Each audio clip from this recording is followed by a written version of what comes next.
అందరికీ నమస్తే అండి. ప్రస్తుతం కాకినాడ జిల్లా ఏలేశ్వరం మండలం రాణిపేట గ్రామంలో ఉన్నామండి. మనతో పాటు ప్రకృతి వ్యవసాయం చేసే మహిళా గారు శ్రీదేవి గారు ఉన్నారు. ఈమె గత 5 సంవత్సరాల నుంచి ప్రకృతి వ్యవసాయం అనేది చేయడం జరుగుతుందండి.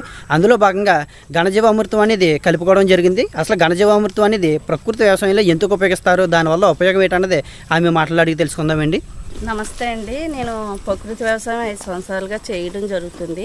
ఇందులో భాగంగా మా ఆవుల దగ్గర ఉన్న పేడని స్వీకరించి దాన్ని ఒక కుప్పకే తయారు చేసి ఎక్కువ పేడ అయిన తర్వాత ఒక 400 కేజీల పేడ అయ్యే వరకు వండించి దాన్ని శనగపిండి, బెల్లం, మూత్రం కలిపి ఉండలుగా తయారు చేసి ఆరబెట్టి ఒక 7 రోజుల తర్వాత అది పొడి చేసి ఒక పక్కన పెట్టుకోవడం జరుగుతుందండి.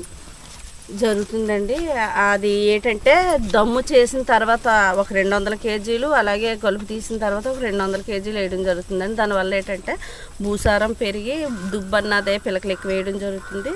అలాగే దిగుబడి వస్తుంది రైతుకి.